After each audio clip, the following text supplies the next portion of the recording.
मुझे एक बड़ी सी कंपनी में अपने बॉस की पर्सनल सेक्रेटरी की जॉब मिल गई थी। जबकि पहले ही दिन मेरे बॉस ने मुझे 2 लाख का एडवांस चेक दे दिया और कहा कि मैं उससे अपनी ज़रूरत की सारी चीज़ें खरीद लूँ।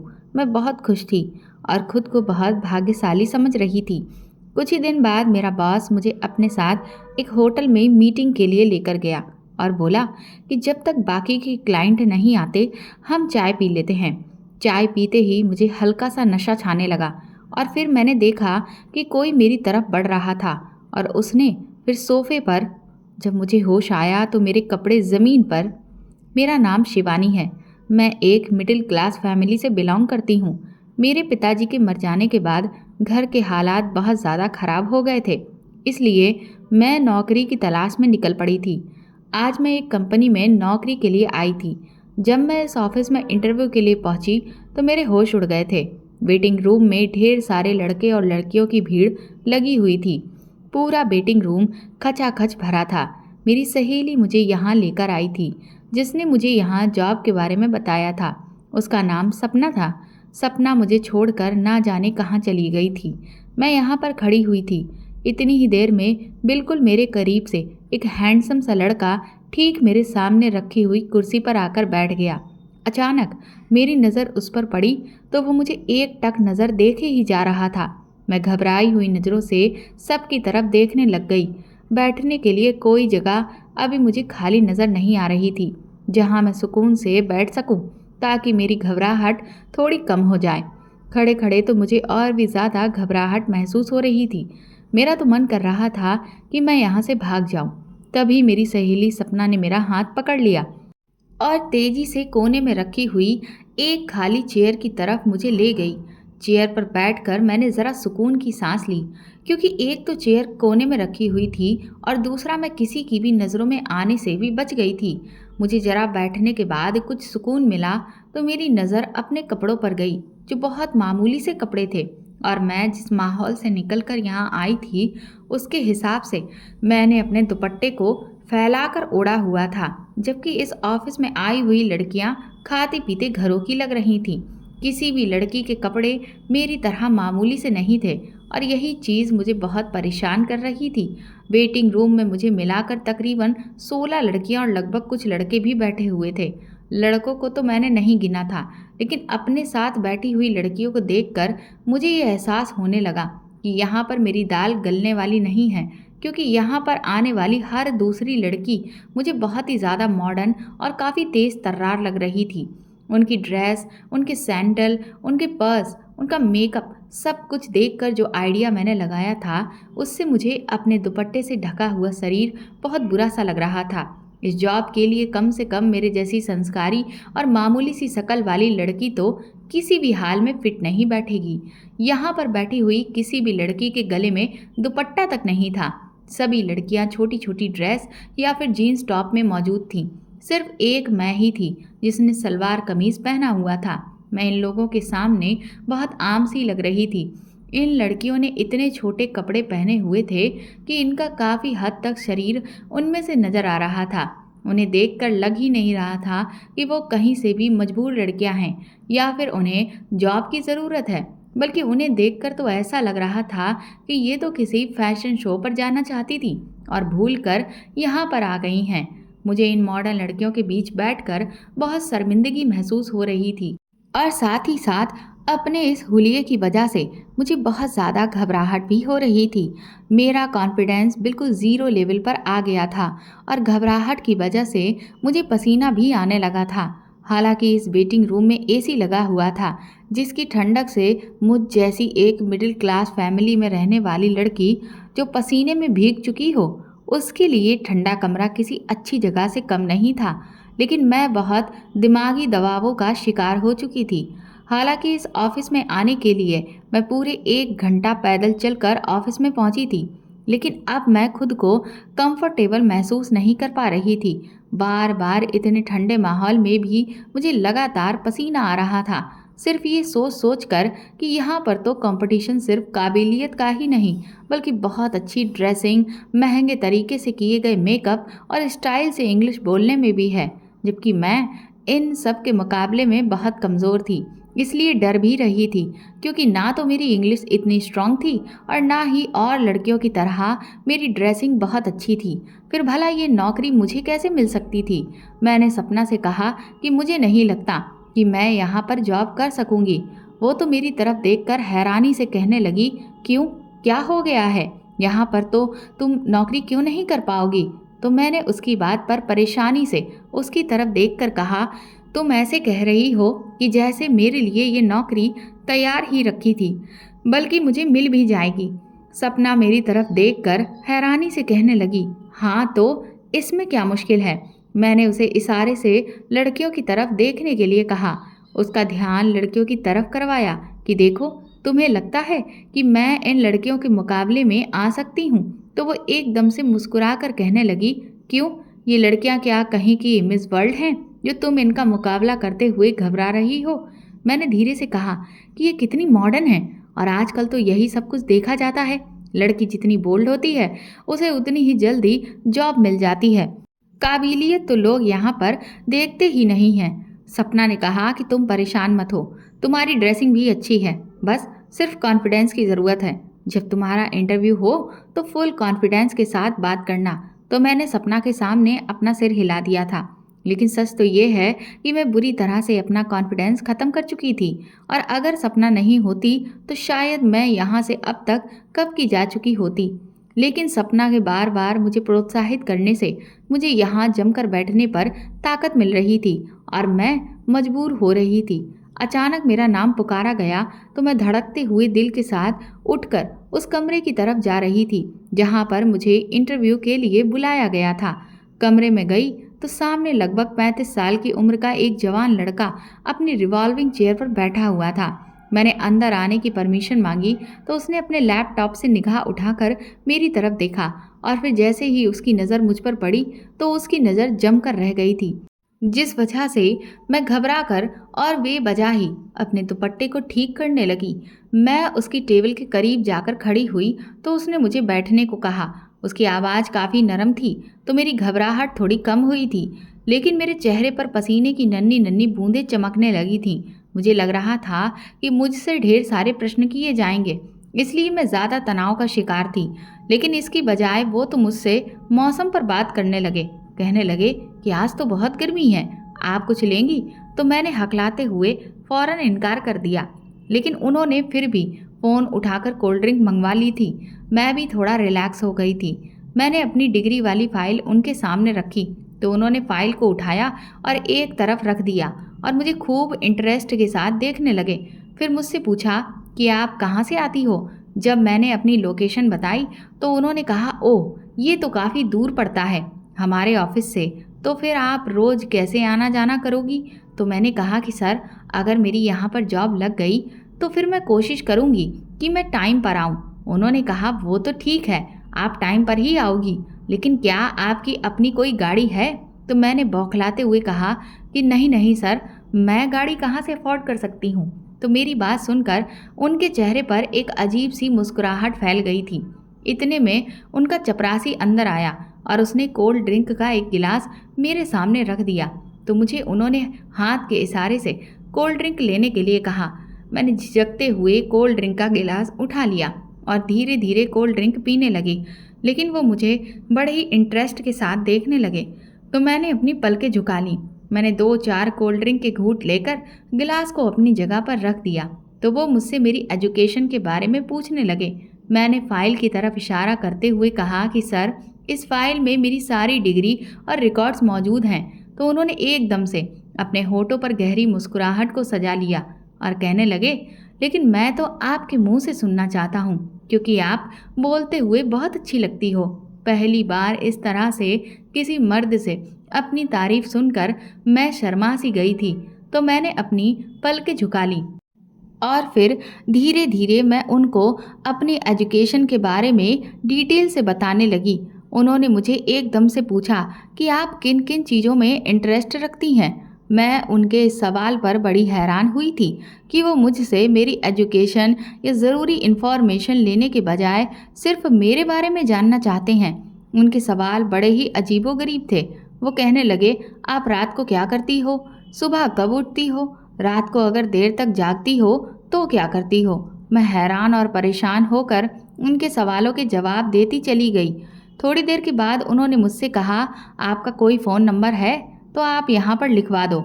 उन्होंने एक चिट मेरे सामने रखी थी तो मैंने फटाफट उस पर अपना नंबर लिख दिया। वो कहने लगे, ठीक है शिवानी जी, हम आपको फ़ोन करके इन्फॉर्मेशन दे देंगे। आपको इस जॉब के बारे में सब कुछ बता दिया जाएगा। आप तैयार रहना। मैं जाने के लिए उठकर खड़ी हो गई, लेकिन दरवाजे तक जाते हुए मुझे ऐसा महसूस हो रहा था जैसे दो आंखें मेरी कमर पर चिपक गई हैं। मैं फौरन उस कमरे से बाहर निकली तो सपना काउंटर पर खड़ी वहाँ के ऑफिस बॉय से बात कर रही थी। ये वही लड़का था जो मुझे काफ़ी देर तक टकटकी बांधे देखता रहा था। अचानक उसने सपना की तरफ देखकर कुछ इशारा किया तो सपना एकदम से खामोश हो गई और मेरी तरफ बढ़ी। उन दोनों का मुझे देखकर एकदम से चुप हो जाना मुझे हैरान कर गया था। तो वो एकदम से कहने लगी, शिवानी, हो गया तुम्हारा इंटरव्यू? मैंने सिर हिलाकर उसे बताया कि हाँ, हो गया, अब चलो चलते हैं। तो वो कहने लगी कि चलो ठीक है, फिर घर चलते हैं। ये कहकर उसने उस हैंडसम से लड़के की तरफ देखकर उसे बाय कहा और फिर मेरे साथ लिफ्ट में सवार हो गई थी। वो मुझसे कहने लगी कि भगवान करे तुम्हारा यहाँ पर काम हो जाए। लिफ्ट के अंदर दाखिल होते हुए सपना ने मुझसे कहा तो मैं खामोश रही थी। फिर मैंने धीरे से सपना से पूछा कि क्या तुम पहले भी इस ऑफिस में आती जाती रही हो? तो वो एकदम से चौंक गई और तेजी से कहने लगी, हाँ, मैं एक दो बार यहाँ पर आई थी। मैंने भी यहाँ पर इंटरव्यू दिया था लेकिन सिलेक्ट नहीं हुई। मैंने कहा, वो काउंटर पर खड़ा हुआ लड़का कौन था? तो सपना ने कहा, अरे वो तो विकास था, यहाँ पर विक्रम सिंह के लिए काम करता है।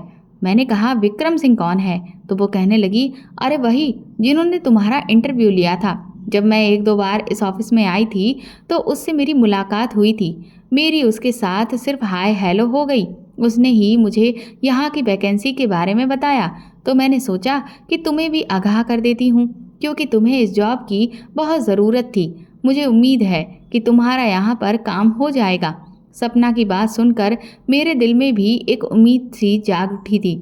हम लोग जब बस स्टॉप पर उतरे तो सपना अपने घर की तरफ रवाना हो गई और मैं भी धीरे धीरे कदम बढ़ाते हुए अपने घर की तरफ चली जा रही थी कि अचानक गली के नुक्कड़ पर पहुंचते ही मुझे अमित ने रोक लिया और कहने लगा, ये सपना तुम्हारे साथ क्या कर रही थी? उसके इस सवाल पर मुझे गुस्सा आ गया और मुंह बनाते हुए मैं कहने लगी कि तुम्हें क्या प्रॉब्लम है, मैं किसी के साथ भी रहूं? तो वो मेरी तरफ देखते हुए कहने लगा, तुम होश में तो हो? ये तुम कैसी बातें कर रही हो? तुम्हें नहीं पता कि मेरी क्या प्रॉब्लम है? मैंने कहा, हाँ, मुझे नहीं पता कि तुम्हारी क्या प्रॉब्लम है। मैं जिसके साथ भी रहूं, तुम होते कौन हो? तो वो मेरी बात सुनकर अपनी आंखें तरेड़ते हुए कहने लगा, मेरे ख्याल में जब से तुम्हें बाहर की हवा लगी है तुम्हारी याददाश्त काफ़ी कम हो गई है। क्या तुम्हें याद दिलाने की ज़रूरत है कि मैं तुम्हारा मंगेतर हूँ? और मंगेतर बने हुए भी मुझे कुछ दिन नहीं बल्कि पूरे 4 साल हो गए हैं और इस नाते से मैं तुमसे सवाल पूछने का हक रखता हूँ। मैंने उससे चिढ़ते हुए कहा, पहले तुम खुद को इस काबिल तो कर लो, तब मुझसे सवाल करना। तो वो कहने लगा, काबिल भी हो जाऊँगा, क्यों फिक्र कर रही हो? मैंने अपने फ्रेंड से बात की है, जल्दी ही मेरा वीज़ा हो जाएगा तो मैं बाहर चला जाऊंगा। लेकिन इस टाइम तो तुम ये बात याद रखो कि मैं अब दोबारा कभी तुम्हें सपना के साथ ना देख लूं। वो इतनी अच्छी लड़की नहीं है। मैंने उससे कहा, वो तुम्हारी नज़र में कैसे अच्छी हो सकती है? वो काम जो करती है अपना खुद का कमाती है। ऐसी लड़कियां तुम्हें वैसे भी कहाँ अच्छी लगती हैं? मेरी बात सुनकर अमित गुस्से भरे शब्दों में कहने लगा, जिस बात के बारे में तुम्हें पता नहीं है उस बात पर बेवजह उसकी साइड लेने की कोई तुक नहीं बनती। तुम उसके बारे में कुछ भी नहीं जानती। हम लड़के हैं, सारा दिन घर से बाहर होते हैं, हमें अपने मोहल्ले की हर लड़की के बारे में बहुत अच्छी तरीके से पता होता है। तुम बहुत सिंपल और मासूम हो। मैं नहीं चाहता कि तुम भी उसकी तरह बन जाओ। मैंने कहा, तुम्हें मेरी फ़िक्र करने की ज़्यादा ज़रूरत नहीं है, तुम अपनी फ़िक्र करो। तो वो कहने लगा कि मुझे अपनी फ़िक्र भी है और तुम्हारी भी। तुम मेरी इज्जत हो और मैं अपनी इज्जत पर कभी दाग लगने नहीं दूंगा। मैंने कहा, मैं घर से बाहर निकली हूँ तो अपनी इज्जत पर दाग लगाने के लिए नहीं निकली हूँ। इसलिए बेहतर होगा कि तुम मुझसे ये फिजूल की बातें मत करो। सिर्फ गैरतमंद होने से पेट नहीं भरता, पेट भरने के लिए बाहर निकलकर कमाना भी पड़ता है। अपने अंदर काबिलियत पैदा करो। मुझे शादी करके घर ले जाओ तो मैं भी घर के अंदर बैठी रह जाऊंगी। इससे पहले वो मुझे कुछ और भाषण देता जो काफ़ी समय से वो मुझे देता रहा था, मैं फ़ौरन ही आगे बढ़ गई। इस तपती हुई गर्मी और लू ने मेरी हालत पहले ही काफ़ी ख़राब कर डाली थी। मैं तेज़ तेज़ कदमों से अपने घर में दाखिल हुई और तेज़ी से अपने कमरे में आ गई तो मेरी मम्मी एकदम से बिस्तर से उठकर बैठ गईं। वो कहने लगी, क्या बात है शिवानी, आज तुमने बहुत देर लगा दी। ये कोई टाइम है घर आने का? शाम के 6 बज रहे हैं। कितनी बार कहा है कि जॉब करने के भूत को अपने दिमाग से उतार दो। हमारे खानदान में कभी किसी लड़की ने जॉब नहीं की है, लेकिन तुम पर तो भूत सवार हो चुका है। तो मैंने अपने शरीर से दुपट्टा उतार कर दूर फेंक दिया और मम्मी के सामने आकर खड़ी हो गई। मैंने कहा, मम्मी, सवाल जवाब से हटकर मुझे अपने लिए भी कभी कुछ पूछ लिया करो। तभी मेरी छोटी बहन पानी का गिलास लेकर आई। मैंने उससे कहा कि क्या बनाया है, तो वो कहने लगी, सब्जी और पूड़ी बनाई है। मुझे भूख लग रही थी, इसलिए मैंने उससे कहा, तो फिर जल्दी से मेरे लिए लेकर आ जाओ। तो वो कहने लगी कि कैसे ले आऊं, किचन पर तो भाभी ने ताला लगाया हुआ है। उसकी बात सुनकर मुझे गुस्सा आ गया। मैंने कहा, भाभी ने ताला क्यों लगा दिया? तो वो कहने लगी, कुछ नहीं, बस मैंने मम्मी के लिए चाय बनाई थी। उनके सर में बहुत दर्द हो रहा था। भाभी को ये बात बुरी लग गई कि हम उनका सामान इस्तेमाल कर रहे हैं, इसलिए उन्होंने किचन में ताला लगा दिया। मैंने मम्मी से कहा, मम्मी, ये सब घर में क्या हो रहा है? क्या अब हम आपके लिए चाय भी नहीं बना सकते? ये सब आखिर क्यों हो रहा है? मैंने उलझकर मम्मी से सवाल किया। मम्मी ने मेरे सवाल का जवाब नहीं दिया। मैं उनके करीब जाकर बैठ गई और उनसे कहने लगी कि आप इतने सुकून से कैसे रह सकती हो? मुझे भूख लगी हुई है।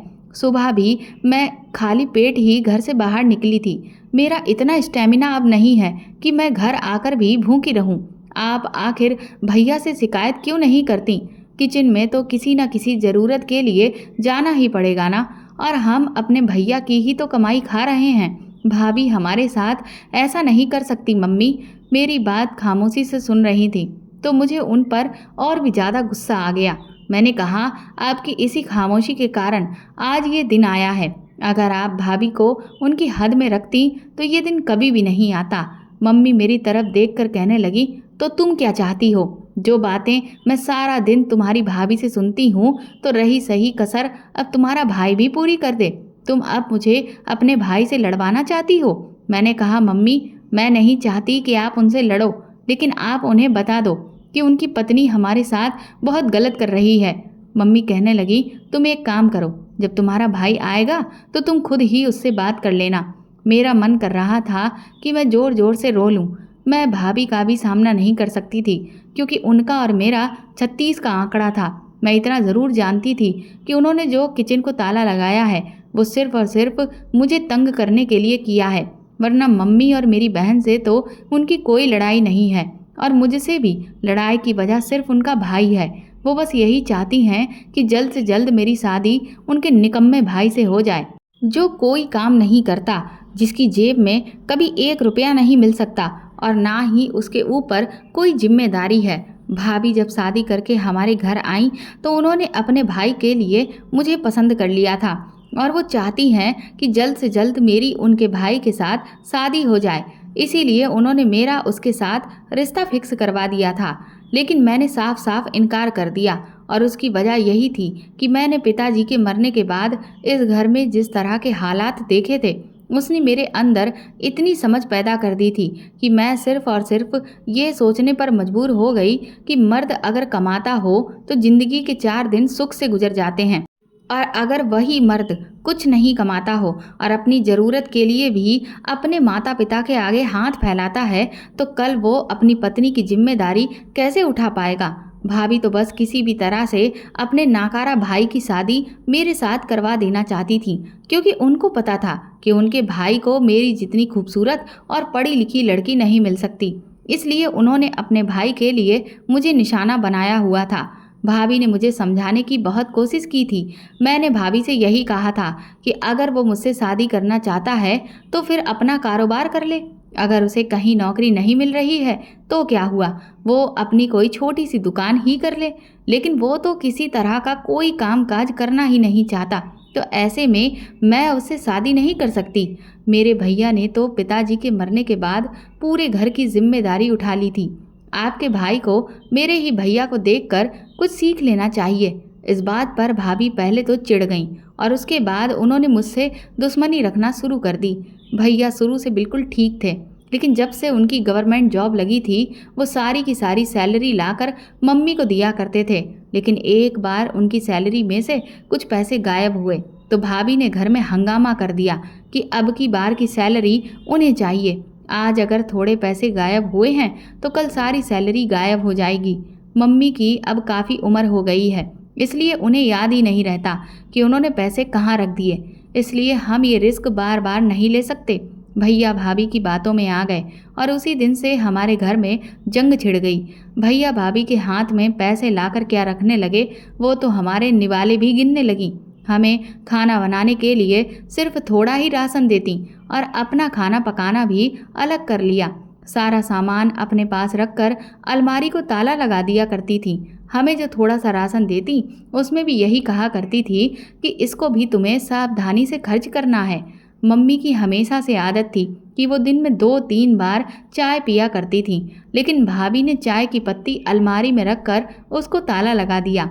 बार बार अलमारी की चाबी मांगना हमारे लिए सर दर्द बन चुका था। ढीठ बनकर जितनी भी बातें सुनी उनको सुनकर चाय पीने का दोबारा मन ही नहीं किया। कहाँ हमारे घर में 3-4 टाइम चाय बनती थी और कहाँ अब समय आ गया था कि सारा सारा दिन हम चाय पीना तो दूर कुछ खाए पिए बिना ही गुजार देते थे। मम्मी तो भाभी से कोई फालतू बात तक नहीं करती थी क्योंकि भाभी बहुत बदतमीज थी और कई बार मम्मी से बदतमीजी भी कर चुकी थी। जब से मम्मी पर उनकी बदतमीजी खुली थी उस दिन से मम्मी ने अपने होठों को सिल लिया था। लेकिन हम मम्मी से भाभी के गिले शिकवे करते रहते थे, लेकिन वो खाली खाली नज़रों से हमें बस देखती रहती थी और अपने मुंह से उफ तक नहीं करती थी। पता नहीं मेरी मम्मी के अंदर इतना सब्र क्यों पैदा हो गया था। शायद वो ये बात अच्छे से समझ चुकी थी कि अब उनका दौर ख़त्म हो चुका है। अब बहू है जो इस घर की हर चीज़ की मालकिन है, इसलिए मम्मी हम दोनों बहनों को भी खामोश रहने को कह देती थी। लेकिन मैं कब तक चुप रहती। अब तो हद हो गई थी। पहले किचन की अलमारी को ताला लगाया जाता था, अब तो पूरा किचन ही बंद कर दिया गया। मैं रोने लगी थी और फिर मैंने मम्मी से कहा कि आप मुझे कहती हो कि मैं जॉब ना करूं। ये सब देखने के बाद भी आप मुझे जॉब करने से मना कर रही हो। अगर मैं जॉब ना करूं तो क्या करूं? हम लोगों का गुजारा कैसे होगा? इसलिए आइंदा से आप जॉब के बारे में मुझे कोई रोक टोक नहीं करोगी। अगर आप मुझे हौसला नहीं दे सकती तो आपको कोई हक नहीं बनता कि आप हमारा हौसला तोड़ दें। मेरी बहन मेरे कंधे पर हाथ रखते हुए कहने लगी, तुम जॉब करो दीदी, मम्मी तो बस ऐसे ही बोलती रहती हैं। भाभी ने कितने मज़े से खाना खा लिया, लेकिन झूठे मुंह हमसे उन्होंने एक बार पूछा तक नहीं। चलो हमसे नहीं पूछा मगर मम्मी से तो पूछ लेना चाहिए था। उन्हें पता है कि मम्मी शुगर की पेशेंट हैं और उन्हें भूख लगी होगी। मैंने अपनी बहन की तरफ देखकर कहा, ऐसा है तो फिर भैया कभी हमें अपनी ज़रूरत के लिए 1 रुपया भी नहीं देने वाले और इस तरह हम भूखे मर जाएंगे। भैया भाभी हमें पलट कर भी नहीं देखेंगे। मेरी बहन कहने लगी कि आप सही कह रही हो दीदी, बस मेरा भी इंटर कंप्लीट हो जाए, उसके बाद मैं भी कोई छोटी मोटी जॉब ढूंढ लूँगी। मम्मी मेरी बहन की तरफ घूर कर देखने लगी, लेकिन उन्होंने उसे कुछ नहीं कहा। शायद वो भी ये बात जान चुकी थी कि अब समय बहुत बुरा है। मेरे पास कुछ पैसे थे। मैंने अपनी बहन से कहा कि तुम बर्तन निकाल कर रखो, मैं बाजार से होकर आती हूँ। वह कहने लगी, दीदी कहाँ जा रही हो? मैंने कहा, भूख लग रही है, कुछ खाने को लेकर आती हूँ। ये कहकर मैं घर से निकल आई थी। मेरी आंखों में मोटे मोटे आंसू आ गए थे। मैंने करीब में ही एक ठेले से छोले भटूरे खरीद लिए और घर आकर हम तीनों ने मिलकर खाना खाया था। हम लोग खाना खा ही रहे थे कि भैया भाभी को लेकर घूमने के लिए चले गए। ये उनका रोज़ का रूटीन था कि शाम के टाइम पर वो भाभी को लेकर मम्मी को बिना बताए ही घर से निकल जाते थे। भैया ने एक बार भी हम लोगों से कमरे में आकर ये नहीं पूछा था कि आप लोगों ने भी कुछ खाया है या नहीं। क्या भैया अपने सारे फर्ज भूल चुके थे? हमारा ना सही, उन्हें मम्मी का तो ख्याल रखना चाहिए था। वो बीमार हैं, उन्हें टाइम पर खाना और दवाई मिलनी चाहिए। अगर भैया की ऐसी ही हरकत रही तो मम्मी का क्या होगा? हम तो भूख बर्दाश्त कर लेते, मगर वो तो बीमार हैं, वो किसी भी हाल में भूख बर्दाश्त नहीं कर सकती। और अगर उन्हें कुछ हो गया तो ये ख्याल आते ही मुझे घबराहट हो गई थी। और इस समय मैंने अपना इरादा पक्का कर लिया, चाहे कुछ भी हो जाए मैं हर हाल में जॉब करके ही रहूँगी। और मन ही मन मैं प्रार्थना करने लगी कि भगवान प्लीज़ मुझे ऑफिस से कॉल आ जाए, 1 मिनट की भी देर नहीं लगाऊंगी और फ़ौरन नौकरी ज्वाइन कर लूँगी। मम्मी को खाना खिलाने के बाद मैंने उन्हें दवाई दी और उन्हें सोने के लिए कहा था, क्योंकि दिन भर की भूख और थकावट ने उन्हें अधमरा कर दिया था। मेरी बहन भी सो चुकी थी, लेकिन मुझे नींद नहीं आ रही थी। मैं बार बार अपनी जॉब के बारे में ही सोच रही थी कि अचानक मोबाइल पर मैसेज की नोटिफिकेशन आई। फिर मैंने मोबाइल ओपन किया। मैं बहुत हैरान हुई जब मुझे विक्रम सर की तरफ से मैसेज आया कि सुबह हर हाल में ऑफिस आना है। मैं तो पूरी तरह से हैरान हो गई, क्योंकि ये मैसेज मुझे ऑफिस के नंबर से नहीं किया गया था, बल्कि पर्सनल नंबर से आया था। और मैसेज के नीचे विक्रम सिंह का नाम लिखा हुआ था। मैसेज पढ़ने के बाद मेरे हाथ कँपकँपाने लगे। मैं सोच भी नहीं सकती थी कि मुझे सिलेक्ट कर लिया जाएगा। हालांकि एक से एक खूबसूरत लड़कियां इंटरव्यू देने के लिए आई हुई थीं। उनके मुकाबले तो मेरी कोई खास अहमियत भी नहीं थी। इस बात ने मुझे बहुत हैरान किया। मेरी आंखों में मम्मी और अपनी बहन को लेकर खुशी के आंसू आने लगे। अब भगवान की कृपा से हमें अपनी छोटी छोटी ज़रूरतों के लिए भैया के सामने हाथ नहीं फैलाने पड़ेंगे। मैं रोती जा रही थी और साथ साथ भगवान का धन्यवाद भी कर रही थी। मुझे खुशी की वजह से नींद नहीं आ रही थी। सुबह भी मैं जल्दी उठी और जाने की तैयारी करने लगी। अपने कपड़े निकालने लगी। मम्मी की आंख खुल गई और वो मेरी तरफ देखकर हैरान हुई। शिवानी, इतनी सुबह सुबह कपड़े क्यों इस्त्री कर रही हो? मैंने मुस्कुराते हुए उनकी तरफ देखा। मैंने कहा, मम्मी, भगवान ने चाहा तो हमें पेट की भूख अब नहीं देखनी पड़ेगी। तो मम्मी कुछ ना समझते हुए मेरी तरफ देखकर कहने लगी कि क्या कह रही हो तुम? मुझे तुम्हारी कोई बात समझ नहीं आ रही है। मैंने फटाफट कपड़े हैंगर में रखे और उनके करीब जाकर बैठ गई।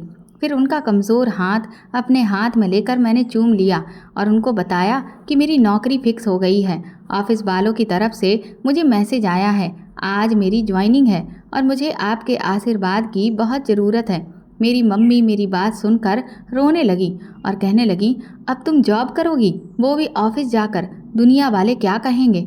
मैंने मम्मी से कहा, मम्मी, आपको अभी भी दुनिया की परवाह है, जबकि कल आप सारा दिन भूखी रहीं, किसी ने आपको खाना तक नहीं दिया।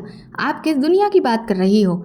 मम्मी, अगर कल मेरे पास पैसे नहीं होते तो शायद हम लोग खाना भी नहीं खा पाते। छोड़ दो आप इस दुनिया की बातें, बस आप खुश रहा करो। मम्मी कहने लगी, अगर तुम्हारे भाई ने तुम्हें नौकरी करने की परमिशन नहीं दी तो तुम जानती हो ना कि वो तुम्हारी जॉब के कितना खिलाफ है। मैंने कहा, मम्मी, मैं भैया से नहीं डरती। अगर उनको हमारी फिक्र होती तो वो खुद हमारी ज़रूरत को पूरा करते। नौकरी करना मेरी मजबूरी है, अब मैं किसी से नहीं डरती हूँ। मम्मी ने मेरे सिर पर हाथ रखकर मुझे आशीर्वाद दिया तो मुझे ऐसा लगा कि जैसे मैं शांत हो गई हूँ। सुबह 8 बजे जब मैं घर से निकलने लगी तो भाभी मेरे रास्ते में आकर खड़ी हो गई और हैरानी से मेरी तरफ देखते हुए कहने लगी कि कहाँ जा रही हो? मेरा मन कर रहा था कि भाभी को ढेर सारी बातें सुनाऊं, लेकिन फिर मैं खामोश रही, क्योंकि मैं जानती थी कि सुबह सुबह घर में हंगामा हो जाएगा। मैं तो चली जाऊंगी, लेकिन फिर मम्मी के साथ भाभी बदतमीजी करेंगी और पहले ही मम्मी की तबीयत ठीक नहीं है, इसलिए मैं खामोश होकर बिना जवाब दिए ही जाने लगी। तो उन्होंने मुझे पीछे से आवाज़ देकर कहा, शाम को तुम्हारी शादी की डेट फिक्स हो रही है, इसलिए टाइम से घर आ जाना। मैंने भाभी को देखा और सिर झुकाकर घर से बाहर चली आई थी। मैं अभी आगे वाली गली तक ही गुजरी थी कि अचानक मुझे सपना की आवाज़ आई तो मैं रुक गई। वो मुझे देखते ही कहने लगी, मुबारक हो, तुम्हारी जॉब पक्की हो गई। उसे देखकर मैं बहुत हैरान हुई थी। मैंने उससे पूछा कि तुम्हें इस बारे में कैसे पता चला? तो वो बोली, मुझसे कोई बात छुपी नहीं रह सकती। और फिर वो हंसने लगी।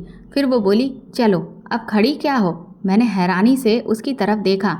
क्या तुम भी ऑफिस जाओगी? क्या तुम्हारी भी जॉब वहाँ पर लग गई है? तो उसने कहा, हाँ, मुझे भी वहीं पर जाना है, लेकिन मैं तुम्हारी तरह खूबसूरत नहीं हूँ जिसको एकदम नौकरी मिल जाए, और वो भी इतनी शानदार। मैंने कहा, तुम्हारी ये बात मुझे बड़ी ही फिजूल की लगी है सपना।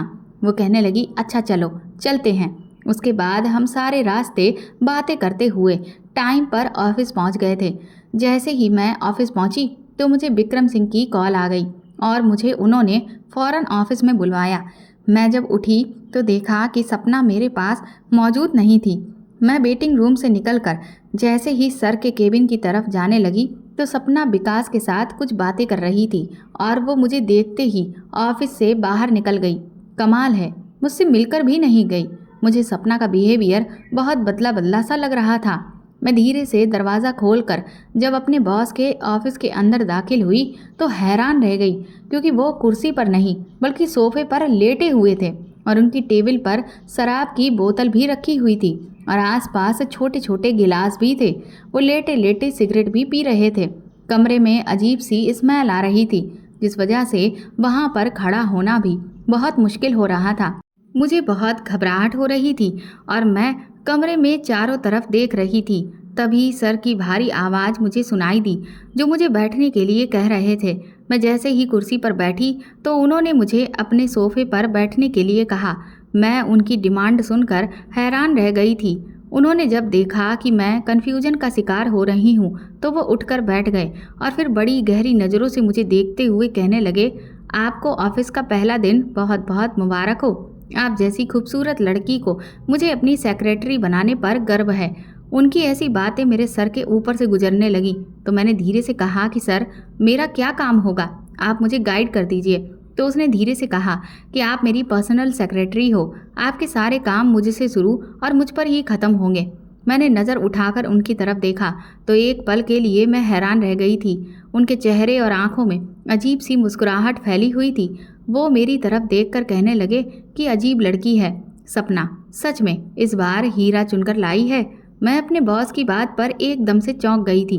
फिर उन्होंने अपनी जेब से एक चेक निकालकर मेरे सामने रख दिया था और कहा कि ये उठा लो, 2 लाख का चेक है। मैंने हैरानी से उनकी तरफ देखा कि सर, ये तो बहुत ज़्यादा है और मैंने तो अभी कोई काम भी शुरू नहीं किया।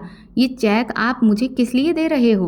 उन्होंने कहा कि ये तुम्हारी एडवांस सैलरी है, क्योंकि तुम मेरी सेक्रेटरी हो, इसलिए सेक्रेटरी को अच्छे कपड़ों में आना चाहिए। इन पैसों से तुम अपने लिए शॉपिंग कर लेना। मैंने कहा, लेकिन सर, ये तो बहुत ज़्यादा है। तो वो कहने लगे, तभी तो तुम्हें दिया है, तुम इन पैसों से कीमती कीमती सामान खरीदना। मेरी सेक्रेटरी होना आपके लिए कोई आम बात नहीं है, इसलिए आपको ये पैसे रखने पड़ेंगे और इससे आप शॉपिंग करके और अच्छे गेटअप में कल ऑफिस ज्वाइन करना, मुझे खुशी मिलेगी। मैंने जैसे ही चेक उठाने के लिए अपना हाथ बढ़ाया तो उन्होंने मेरा हाथ पकड़ लिया। मैंने जल्दी से अपना हाथ बचा लिया। मैं उनकी इस हरकत से शर्मिंदा हो रही थी, लेकिन मैं भी क्या कर सकती थी। आखिर वो मेरे बॉस थे और ऊपर से मेरी जॉब का पहला दिन था, इसलिए मैं इस दिन को बिगाड़ना नहीं चाहती थी। आज तो मैंने कोई काम नहीं किया था। अगले दिन मैं सुबह ही अपनी बहन को लेकर शॉपिंग के लिए निकल गई थी और ढेर सारी शॉपिंग करके घर वापस आई तो भैया गुस्से से लाल पीले होकर मेरी तरफ देख रहे थे और उन्होंने मुझसे कहा कि आज रात को तुम्हारी शादी है और खबरदार, जो मैं तुम्हारे मुंह से कोई बात सुन लूँ। मैं बिफर गई और भैया के सामने आकर खड़ी हो गई। मैंने उन्हें कड़क शब्दों में कहा कि मैं ज़बरदस्ती की शादी को नहीं मानती। मेरे इतना कहने पर भैया ने मुझसे कहा कि अभी और इसी समय तुम यहाँ से निकल जाओ, तुम्हारी अब इस घर में कोई भी जगह नहीं है। मैं अपना सारा सामान जो मार्केट से खरीद कर लाई थी वो सब हाथ में लिए घर से पलटने लगी। तभी मेरी मम्मी ने मुझे रोक लिया। भैया ने गुस्से से मम्मी की तरफ देखकर कहा कि इसे मत रोकना मम्मी, वरना आप भी इसके साथ चली जाना। भैया की बात सुनकर मम्मी रोने लगी, लेकिन मैं भैया की बात सुनकर नहीं रुकी तो मेरे पीछे पीछे मम्मी और मेरी बहन भी निकल आई थी। मैंने मम्मी को बहुत समझाया कि आप वापस चली जाओ, मेरा जो होगा सो होगा, लेकिन मम्मी नहीं मानी। इस मुश्किल समय में मुझे सिर्फ एक ही रास्ता नज़र आ रहा था। मैं अपनी बहन और मम्मी को लेकर सपना के घर चली गई। सपना के घर पर उसकी बूढ़ी माँ और वो दोनों अकेले ही रहती थीं। उसका कोई भाई भी नहीं था, उसके पिता पहले ही मर चुके थे। सारे घर की जिम्मेदारी सपना ने अपने कंधों पर उठा रखी थी। उसने हमें बहुत अच्छे तरीके से अपने घर में रखा और एक कमरा हमें रहने के लिए दे दिया। मैंने यही सोच रखा था कि मैं बहुत जल्द अपने घर का इंतज़ाम कर लूँगी और ज़्यादा दिनों तक सपना पर बोझ नहीं बनूँगी। और दूसरी तरफ विक्रम सिंह के ऑफिस में मुझ पर उनकी मेहरबानियाँ बढ़ते हुए देखती तो मैं दिल ही दिल में डरने लगी थी। एक दिन मैं ऑफिस में दाखिल हुई थी कि सामने से आते हुए विकास ने मुझे रोक लिया और धीरे से कहा कि अच्छा होगा कि तुम ये जॉब छोड़कर चली जाओ। तुम एक अच्छी और शरीफ घर की लड़की लगती हो, ये तुम्हारी जगह नहीं है। जाने क्यों मुझे उसकी बात पर बहुत चिढ़ हो आई, लेकिन मैंने उसकी बात को वैल्यू नहीं दी और आगे बढ़ गई। अब तो वो हर रोज़ ऐसा ही करने लगा था। मैं जब भी ऑफिस आती तो वो आगे बढ़कर मुझे यही बात करता, लेकिन मैं हमेशा उसकी बात पर मुस्कुराकर उसे इग्नोर कर जाती थी। एक दिन मुझे बॉस ने कहा कि मीटिंग के लिए हमें एक होटल में जाना है। उस दिन मेरी तबीयत कुछ ठीक नहीं थी। मैं जल्दी घर वापस जाना चाहती थी, लेकिन मैं बॉस को इनकार नहीं कर सकी और उनके साथ चल पड़ी। होटल पहुंचकर बॉस मुझे कमरे में ले गया और मुझसे कहने लगा कि अभी थोड़ी देर तक बाकी सारे मेंबर्स भी पहुंचने वाले हैं, तुम चाय पी लो। चाय पीते ही अचानक मेरा सर घूमने लगा और मैं वहीं सोफे पर ही बैठे बैठे बेहोश हो गई। जब मुझे होश आया तो मैं तड़प तड़प कर रोने लगी, क्योंकि मैं बॉस के हाथों पूरी तरह से बर्बाद हो चुकी थी। मैंने चीख चीख कर कमरा सर पर उठा लिया तो बॉस ने एक जोरदार थप्पड़ मेरे मुंह पर मारा और कहने लगा कि एक तो खुद मुझे अपनी तरफ खींचती हो और ऊपर से मुझ पर ही इल्ज़ाम लगा रही हो। खबरदार जो मुझे दोबारा ऑफिस में नजर आई तो मेरी इज्जत खराब करके वो खुद तो साफ सुथरा होकर उस कमरे से चला गया था, जबकि मैं फूट फूट कर रोने लगी थी। इतने में विकास अंदर दाखिल हुआ तो मैं खुद को समेटते हुए उठ खड़ी हुई थी। विकास ने मेरी तरफ अफसोस से देखा और ज़मीन से मेरा दुपट्टा उठाकर मुझे उड़ा दिया और मुझे बहुत ही खामोशी से लेकर उस कमरे से बाहर निकल गया। रास्ते में मैंने रोते हुए उससे कहा कि मुझे किसी तरह सपना के घर छोड़ दो, इस मुश्किल समय में वही मेरा साथ देगी। तो वो फीकी सी मुस्कुराहट से मुझे देखकर कहने लगा, जिसने तुम्हें इस दलदल में फंसाया है तुम फिर उसी के पास जाना चाहती हो। मैं उसकी बात सुनकर हैरान रह गई थी। विकास ने मुझे बताया कि सपना विक्रम सिंह के लिए काम करती है और उसके लिए नई नई लड़कियां उसका दिल बहलाने के लिए आए दिन लेकर आती है। तुमसे पहले भी वो कई सारी लड़कियों की इज्जत बर्बाद करवा चुकी है, इसलिए मैं तुम्हें समझाता था, लेकिन तुमने मेरी एक भी नहीं सुनी। उसकी बातें सुनकर मेरे पैरों तले से ज़मीन निकल गई थी। मैं तो सपना को अपनी दोस्त और हमदर्द समझती थी, लेकिन वो तो मेरी सबसे बड़ी दुश्मन निकली। अब मुझे अपने से ज़्यादा अपनी बहन की फिक्र थी कि कहीं वो उसको कोई नुकसान ना पहुंचा दे। मैंने विकास से कहा कि ये मामला इतना सीधा नहीं है, मुझे फ़ौरन पुलिस स्टेशन लेकर चलो। मैं विक्रम सिंह के खिलाफ रिपोर्ट दर्ज करवाना चाहती हूँ, लेकिन पुलिस स्टेशन में हमें कल आने के लिए कहा गया। विकास मुझे लेकर सपना के घर गया तो उसके घर पर ताला लगा हुआ था। ये देखकर मैं परेशान हो गई कि ना जाने मेरी मम्मी और बहन कहाँ गई होंगी। मैंने चुपके से मोहल्ले के एक बच्चे को भैया के घर भेजा ताकि वहाँ जाकर वो देख सके कि कहीं मेरी मम्मी और मेरी बहन भैया के घर पर तो नहीं है। लेकिन बच्चे ने आकर मुझे बताया कि वो वहाँ पर नहीं है, तो मेरा दिल अब बुरी तरह से घबराने लगा। भगवान, मेरी मम्मी और बहन कहाँ चली गईं? मेरे सिर पर तो अब छत भी नहीं रही, मैं कहाँ जाऊँगी? तो विकास ने कहा कि अगर मुझ पर भरोसा करती हो तो मेरे घर चलो। इसके अलावा मेरे पास कोई चारा भी नहीं था। फिलहाल मैं उसके घर चली गई थी, लेकिन मेरे दिल में विक्रम सिंह से बदला लेने का ख्याल आ रहा था। एक दिन मुझे विकास ने कहा, विक्रम सिंह की बूढ़ी माँ के लिए एक नौकरानी की सख्त ज़रूरत है। तो मैं फ़ौरन ही तैयार हो गई थी और मुंह छुपाकर विक्रम सिंह के घर दाखिल हुई। लेकिन मेरे होश उड़ गए थे जब मैंने उस घर में अपनी मम्मी और बहन को फटे हुए कपड़ों में देखा। उनको रस्सी से बांधा गया था। मेरी आंखों में ये देखकर आंसू आ गए। मैं उनके करीब जाने ही वाली थी कि तभी एकदम विक्रम सिंह मेरे सामने आकर खड़ा हो गया और मुझसे कहा कि तुम अपनी माँ और बहन को यहाँ से सही सलामत ले जा सकती हो, लेकिन इसके लिए एक शर्त यह है कि मेरे खिलाफ पुलिस स्टेशन में कोई भी रिपोर्ट दर्ज नहीं करवाओगी। मुझसे पहले ही एकदम विकास ने कहा कि बेफिक्र रहिए सर, ये पुलिस स्टेशन नहीं जाएगी, आप बस इसकी माँ और बहन को छोड़ दो। मैं तो हक्का बक्का रहकर विकास की तरफ देखने लगी। विकास के यकीन दिलाने पर विक्रम सिंह ने मेरी मम्मी और बहन को छोड़ दिया और मैं उन दोनों को लेकर विकास के घर पहुंची।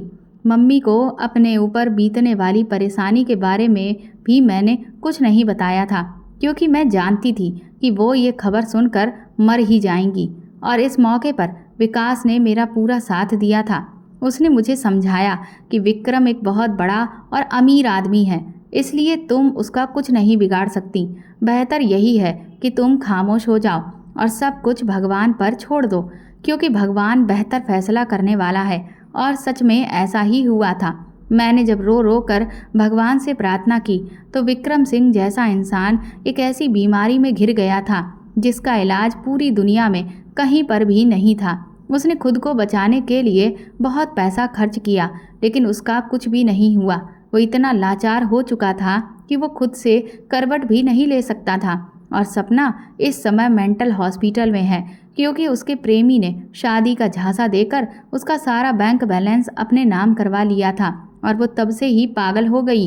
ये दोनों ही बुरे चरित्र के लोग मेरी आंखों के सामने अपने किए की सजा भुगत रहे हैं, तो मेरा दिल भी बेफिक्र हो गया है। कुछ दिन बाद विकास ने मुझे शादी के लिए प्रपोज कर दिया। मैंने सिंपल तरीके से विकास के साथ शादी कर ली। मेरी बहन और मम्मी भी मेरे साथ ही रहती हैं। विकास ने एक अच्छे पति होने के साथ साथ मेरी मम्मी का बेटा बनकर भी दिखाया, जिस पर मैं हर समय भगवान का धन्यवाद करती हूँ, जिसने विकास के रूप में मुझे इतना अच्छा पति दिया। तो दोस्तों, अगर आपको ये कहानी पसंद आई तो कमेंट करके हमें ज़रूर बताएं और प्लीज़ इस कहानी को ज़्यादा से ज़्यादा शेयर और लाइक करके मेरे चैनल को सपोर्ट करें। साथ ही आप बेल आइकन ज़रूर दबा दें ताकि आगे भी आपको नोटिफिकेशंस मिलती रहें। Thank you.